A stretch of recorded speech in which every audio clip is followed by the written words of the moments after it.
served as Senior Advisor on Policy to the United Nations Secretary General Antonio Guterres. She's a veteran diplomat in multilateral diplomacy, having served both the Korean government and the United Nations. She served in key UN posts since 2006 and was the only person to be given positions in the organization by 3 successive Secretary Generals since Kofi Annan. Before entering the UN, she served in various positions in the ROK National Assembly, in the Foreign Ministry between 1990 and 2006. At the Foreign Ministry, she was appointed Director General for International Organizations in 2005, and also served as Minister Counselor and Minister of the ROK's permanent mission to the UN from 2001 to 2005, during which she chaired the Commission on the Status of Women. So as I said, it's a really distinct honor to have the Foreign Minister join us today to give her foreign policy address. On behalf of CSIS, please welcome Foreign Minister Kang.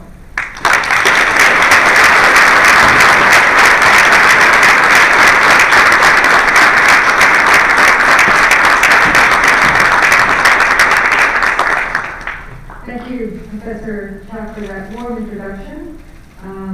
All of it makes me feel very old and aged, but hopefully the experience has been worth it.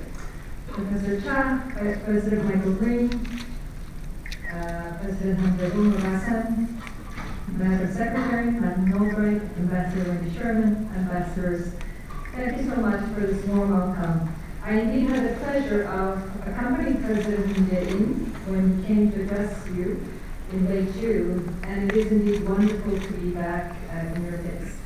This is my first own visit to Washington, D.C. as Foreign Minister, but today's event is already my second one with CSIS, following the first one in Seoul just weeks after taking office. And much, as we all know, has happened since then, and I'm very grateful to the CSIS and the Assam Institute for giving me this opportunity to share some thoughts on the abiding importance and strength of the ROK-US alliance, in particular vis-a-vis the heightened threat of North Korea's nuclear and missile programs. Deep appreciation to Madam Secretary Madeleine Albright for being here with us today. You remain an inspiration to all of us, and we missed you at our dinner in New York last week. I arrived here yesterday after spending a very eventful week in New York. The first part of it accompanying President Moon on his first engagement at the UN General Assembly, and the rest in bilaterals and group meetings with my counterparts from various corners of the world, including, of course, Secretary Tillerson and the UN Secretary General Antonio Guterres. And indeed, the North Korean nuclear issue was the main focus of the high-level discussions in New York last week. By many accounts, North Korea's nuclear program seems to be at a tipping point. The yield of its 6th nuclear test on September 3rd was greater than all of the previous 5 tests combined. North Korea fired 2 ballistic missiles over Japan as if to substantiate its threat of enveloping fire around the island of Guam. Indeed, the recent advances made in North Korea's nuclear and missile capabilities have been much faster than anticipated, and Pyongyang seems fast approaching its stated goal of having nuclear-tipped ICBMs capable of targeting the continental United States. Ladies and gentlemen, in tackling the North Korean nuclear issue, the vital importance of close coordination between the Republic of Korea and the United States cannot be overemphasized. So at their second face-to-face meeting in New York last week, our two presidents once again condemned North Korea's continued provocations in the strongest terms.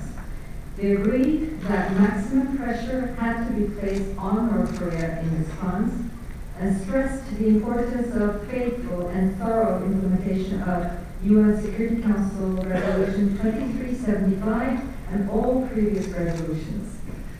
The same strong will was also expressed by members of the Security Council during the open debate on non-proliferation. There was also overwhelming support for my government's approach to the challenge. That is, firm and stronger pressure against the provocations, while leaving the door open to dialogue should North Korea change course towards a peaceful and diplomatic solution. The call for diplomacy is also the clear wish of the public, both in Korea and the United States, as recent polls indicate.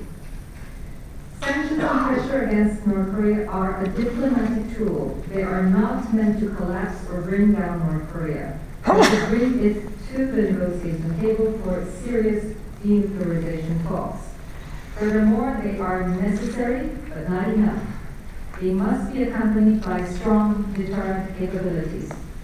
Thus, Presidents Moon and Trump reaffirmed that maintaining overwhelming military superiority over North Korea was essential and committed to strengthen our robust combined defense posture. The meeting between the two presidents served to underscore the clear focus of our alliance in achieving the goal of complete, verifiable, and irreversible denuclearization of North Korea in a peaceful manner and rallying the support of the international community. Toward that end, the close coordination between the Republic of Korea, the United States, and Japan is essential, as is the constant engagement to win the full support of China and Russia. Ladies and gentlemen, I'm sure you've already seen the North Korean leader's statement threatening, and I quote, the strongest countermeasures ever, unquote, against the United States. This message, delivered in his own name for the first time, was echoed by the North Korean foreign minister in his speech at the UN. And he ramped up the rhetoric this morning to the press, stating, and I quote, since the U.S. declared a war on our country, we'll have every right to take countermeasures, unquote. Indeed, it is very likely that North Korea will conduct further provocations, and under these circumstances, it is imperative that we, Korea and the United States, together manage the situation with astuteness